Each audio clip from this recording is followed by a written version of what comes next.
अस्सलाम वालेकुम। Love is forever साया नाज किस्त नंबर 16। ये मौसम सरमा की एक सर्द और तारीक रात थी जब इंतसार और उसामा किसी अशाइया में मदऊ थे। बाहर की निस्बत अंदर का मौसम खासा मोतदिल था।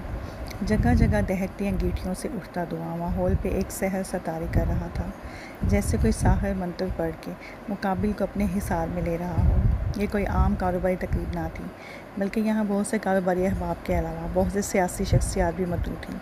ये इस्लामाबाद की एक जानी मानी कारोबारी हस्ती की तरफ से दिया जाने वाला इस साल का सबसे बड़ा एशाइया था। तकरीब का इनकाद इतने बड़े पैमाने पर किया गया था, तो फिर ये कैसे मुमकिन था कि वहाँ इन कबाख्तों से गुरेज बढ़ता जाता जो तेज़ी से आज के आला तबके के मुआशरे का मुआसर कर रही हैं। जामो सरूर की महफिल के साथ वहाँ एक जानिब बने स्टेज पर कुछ रकासाएँ भी अपने जिस्मानी अज़ा के लटकों झटकों से हाज़रीन का दिल लुभाने को मौजूद थीं। मर्दों के अलावा जिद्दत के नाम पर नाकाफ़ी मलबूसात में मलबूस ख़वातीन भी इन रकासाओं की अदाओं से महफूज हो रही थीं। उसामा भी खासी दिलचस्पी से गिरदोनवा का जायज़ा ले रहा था, मगर इंतज़ार की सबसे घबराहट सी होने लगी थी। आज से पहले उसामा अकेला ही इस किस्म की तकरीबात में जाता था, मगर आज खाइस्ता के वादी में होने की वजह से वो ज़बरदस्ती उससे भी 60 घसीट लाया था। ये कहाँ फंसा दिया है यार, तुम्हारी बहन को पता चला तो मेरा नात का बंद कर देगी। इंतज़ार ने नंगीन तितलियों की जानिब से रुख मोड़ते उसामा को देखकर दुहाई देने वाले अंदाज में कहा था, उसे बताएगा कौन, और बेहतर है कि अब अपनी बीवी से डरना छोड़ दो। कारोबार वसी करना है तो इस किस्म की तकरीबात में आना जाना तो होगा ही, और वैसे भी तुम कौन सा इनके साथ रक्स करने वाला हो। हमारा काम तो बस ताल्लुकात बनाना है।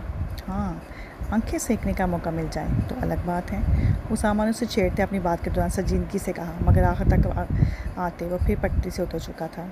मैं माफ़ा ऐसे सिंगाई से, और ना ही मुझे इसकी तलब है। ये मोहब्बत बड़ी अजीब शय है यार, महबूब के सिवा कोई भी आपकी आंखों में नहीं जचता। इंतज़ार ने पास आते बैरे के हाथ में पकड़े था से जूस का गिलास उठाते हुए आशिकाना अंदाज में कहा, तो उसामा के चेहरे पर एक मुस्कुराहट फैली थी। सच कहते हो, मोहब्बत वाकई बड़ी ज़ालिम शय है। इंतज़ार को लगा कि उसामा कुछ और कहना चाहता था, मगर उसने कहा कुछ और है। जो चीज़ हाथ से निकल जाए उसे भूल जाना ज़्यादा बेहतर होता है उसामा।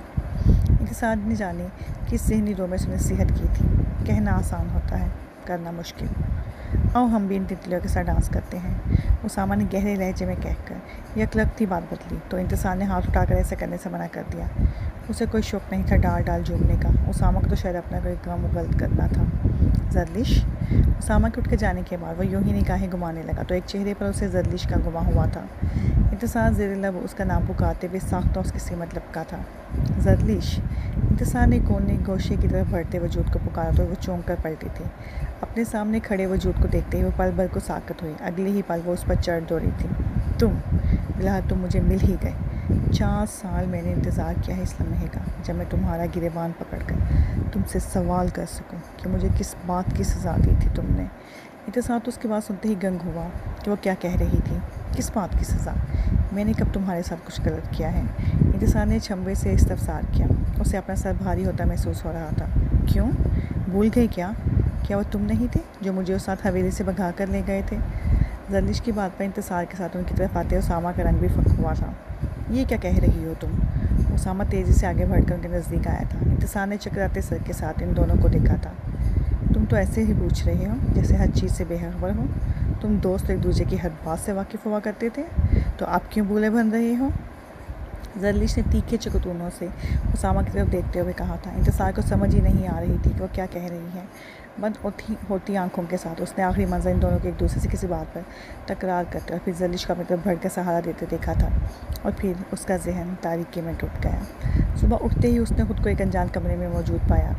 अपना लिबास दुरुस्त करता वो वहाँ से बाहर निकला तो कोई बंगला था, और बाहर गैराज में उसकी गाड़ी भी मौजूद थी। मगर ज़्यादा हैरत की बात यह थी कि वहाँ इसके सिवा कोई और ज़ी-नफ्स मौजूद ना था। इंतज़ार कुछ समझने की कोशिश में उलझता वहाँ से निकल आया। 1-2 गलियाँ मुड़ते ही उसे मरकज़ी शाहराह तो दिख गई, मगर उसकी कहानी का कोई सिरा उसके हाथ ना आया था। उसने मोबाइल हाथ में पकड़ा तो वो बंद था। ऑन करने पर बैटरी की शरह देखते उसे एक और झटका लगा कि उसका मोबाइल भी जानबूझकर ही बंद किया गया था। गुजरी रात जाने क्या सज़ा लेकर गुरूब हो गई थी। यार किधर गायब हो? मैं कब से तुमसे रब्ता करने की कोशिश कर रहा हूँ। रात मुझे तुम दोबारा पार्टी में दिखे ही नहीं। एक ज़रा सा डांस करने पर कौन इतना खफा होता है? अभी जल्दी वादी के लिए निकलो, मैं भी बस रास्ते में ही हूँ। तुम्हारी बात हुई है हवेली में? उसने मोबाइल चलाते ही उसामा से रब्ता किया, मगर उसके मुँह से निकलने वाले अल्फाज उसे मज़ीद परेशान कर गए थे। उसामा उसकी गैर हाज़िरी को उसकी नाराज़गी पर महमूल कर रहा था। अगर वो सच कह रहा था तो उसने कल रात जरलिश के साथ बहस करते किसे देखा था। उसका सर दर्द से फटने लगा। उसामा की आखिरी बात उसने जैसे सुनी ही नहीं थी। इंतज़ार, तुम ठीक हो? क्या तुम मुझे सुन रहे हो? फ़िक्र मत करो, सब ठीक हो जाएगा।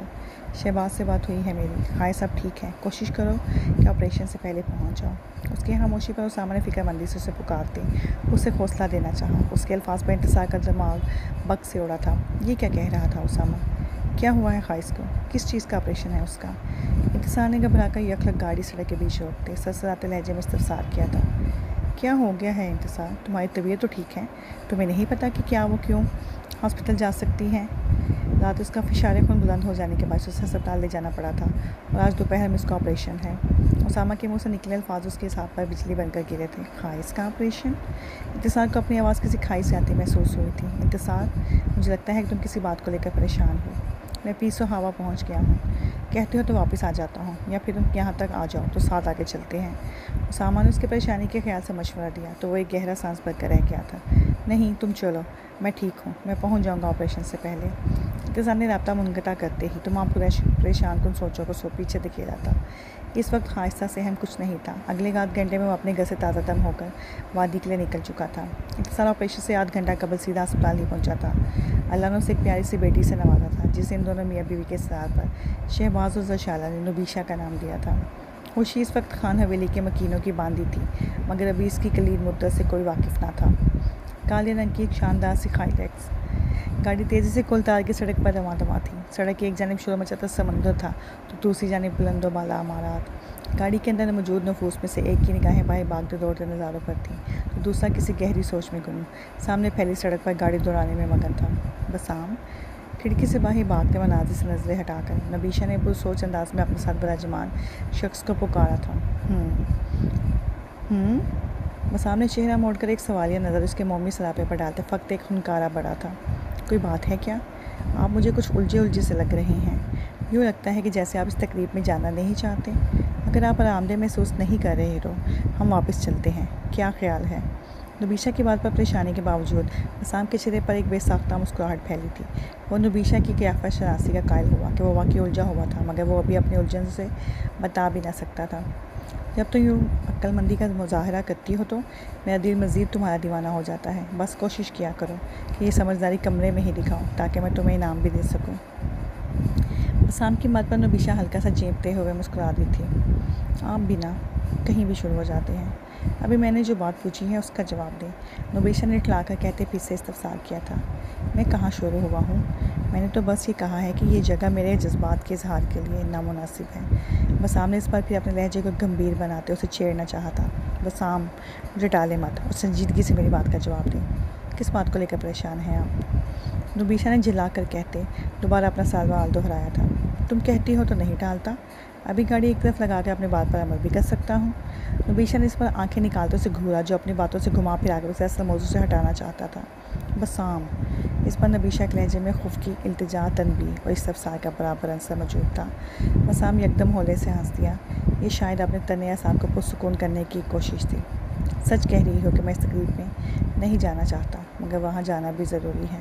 सो तुम सारी फ़िक्रें भगाकर बस हमारे साथ को महसूस करो। बसाम ने इस्माइल से वज़ाहत सीधा जवाब दिया था, मगर दर हकीकत वो जवाब पहले तमाम जवाबों से ज़्यादा मुबहिम था। क्या मैं इस उलझन की वजह जान सकती हूँ? नुबीशा ने सर हिलाते जट अगला सवाल दागा था। पहले मेरे हाथ को सीधा लग जाए तो फिर तुम्हें भी ज़रूर बताऊँगा। अभी के लिए बस मेरी एक बात याद रखो कि अगर इस तकरीब में कुछ भी गैर मामूली हो तो अपने हवास बहाल रखना और किसी भी तौर हौसला मत हारना। मैं हर हाल में तुम्हारे साथ हूँ। बसाम ने एक हाथ स्ट्रिंग पर जमा कर दूसरे हाथ से उसका हाथ थामते हुए कहकर उसके हाथ को होले से अपने लबों से छुआ था।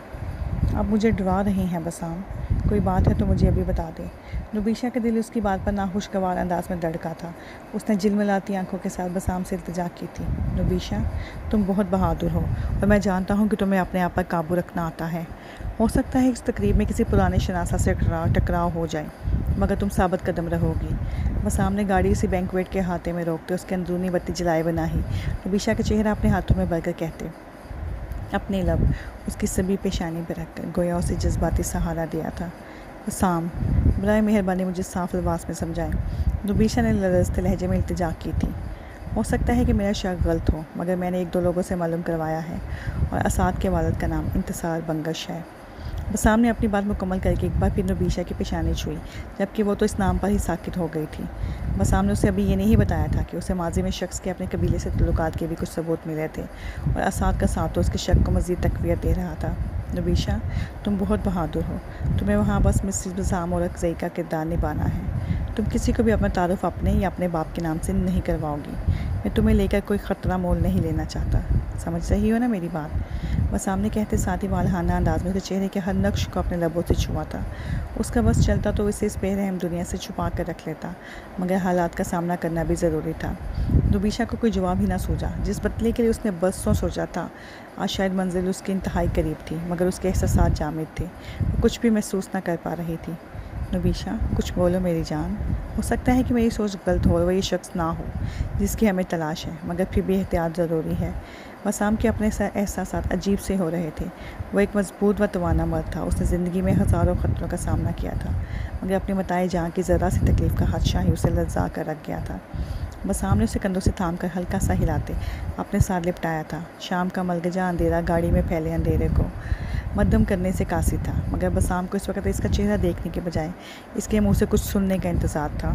बसाम चंद पल यूं ही उसके साथ लगे रहने के बाद गाड़ी में नबीशा की सरगोशी नमावा आवाज़ उभरी थी। जी जाने बसाम। बसाम ने जज्बात से बोझे लहजे में कहते उसके बालों पर अपने लब रखे थे। आप साथ हैं तो मुझे कोई डर नहीं। आएँ, अंदर चलते हैं। नबीशा के लहजे में बोलता अज़म। बसाम के अंदर भी एक नई लहर दौड़ा गया था। उसने इस बात में सर हिलाते एक बार फिर अपने लब उसकी पेशानी पर रखे थे। कुछ ही पल बाद वह दोनों पहले से ज़्यादा मजबूत और पुरअज़म से अंदर की जानिब बढ़ रहे थे। सच कहा था नबीशा ने कि जब मान बढ़ाने वाला साथ हो तो इंसान जीता बन ही जाता है। इंतसार अपनी बेटी की पैदाइश के एक हफ़्ता बाद जल्द वापसी के वादे के साथ किसी ज़रूरी मीटिंग के लिए उसामा के साथ इस्लामाबाद चला गया।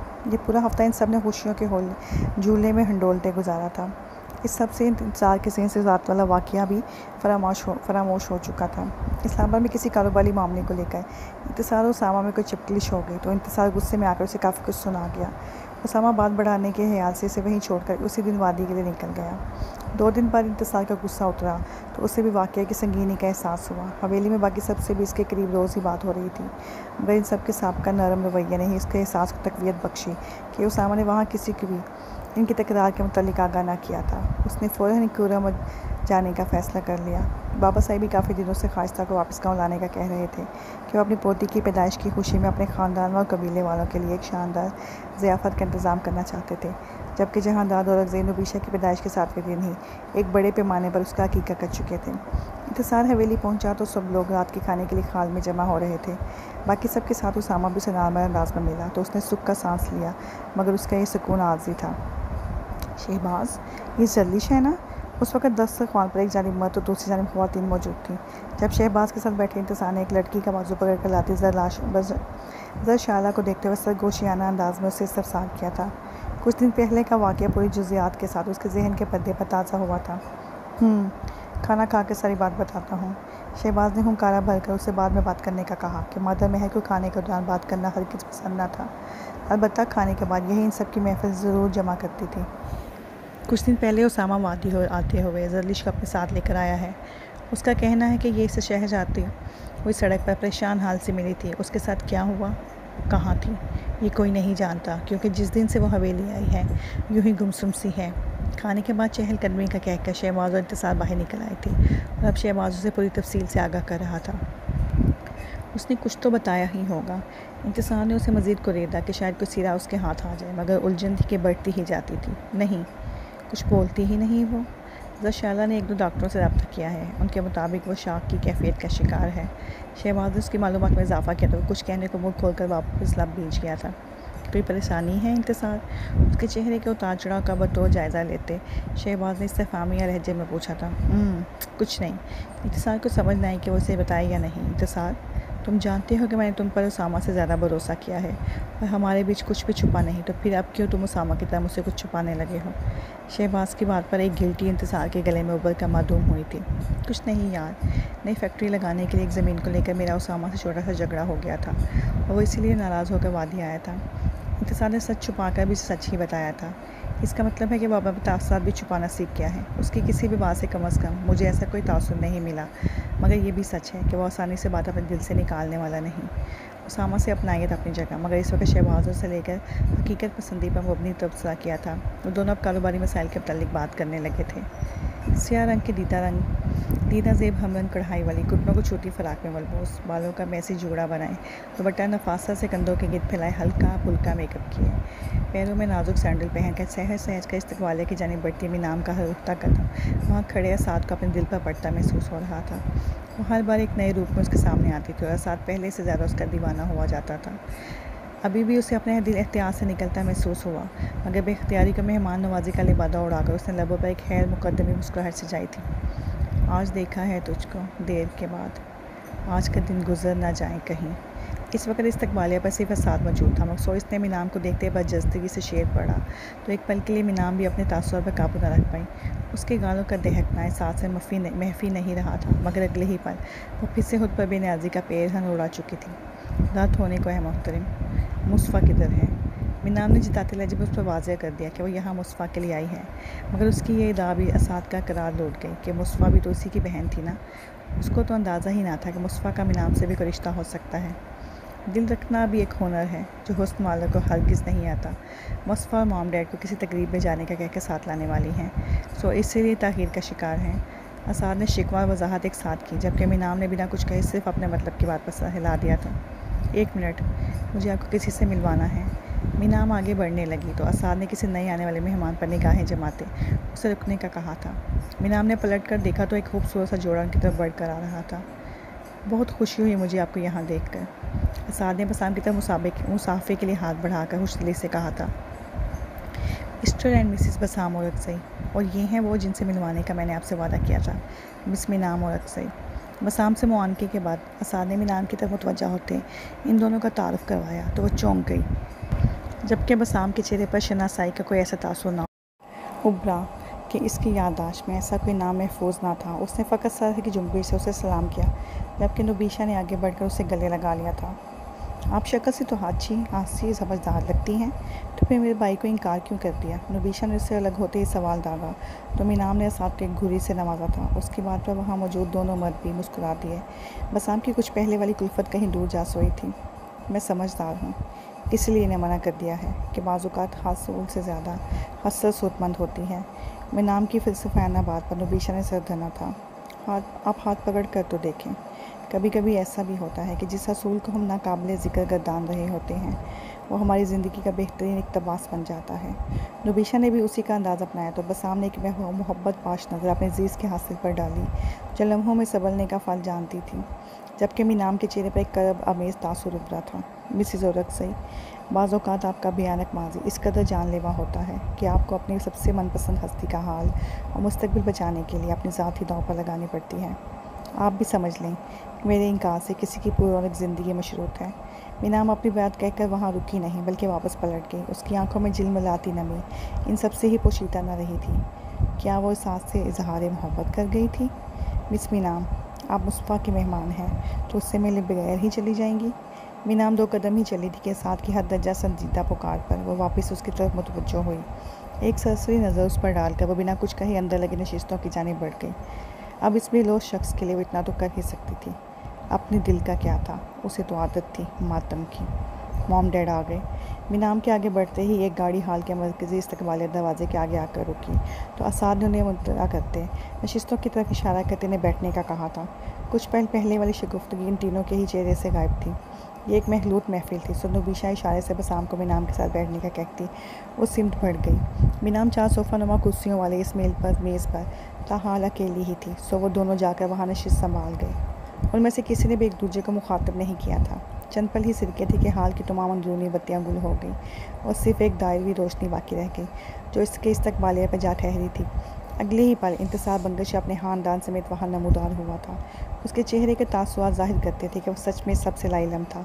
उसका खुशी से दमकता चेहरा देखते ही उस मेज़ पर मौजूद 2 नफूस के चेहरे के उज़लात तने थे, जबकि तीसरा वजूद तो खोजती निगाहों से देख रहा था कि उसके पास पहचान का कोई सामान ही ना था।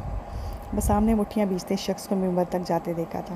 वो चारों ऊपर चढ़ गए तो एक बार फिर हाल की सारी रोशनियाँ जला दी गईं और फ़ज़ा में सालगिरह मुबारक की धुन पर मौसीकी चलने लगी। इन लोगों के रुकते ही दो बेरे मुस्तैदी से एक बुलंद कामत केक वहाँ पड़े मेज़ पर रख गए थे। इत्तिसार ने ज़रिश की तरफ झुककर कुछ कहा तो उसके चेहरे पर फैलता रंग बसाम के तंग बदन में आग लगा गया था।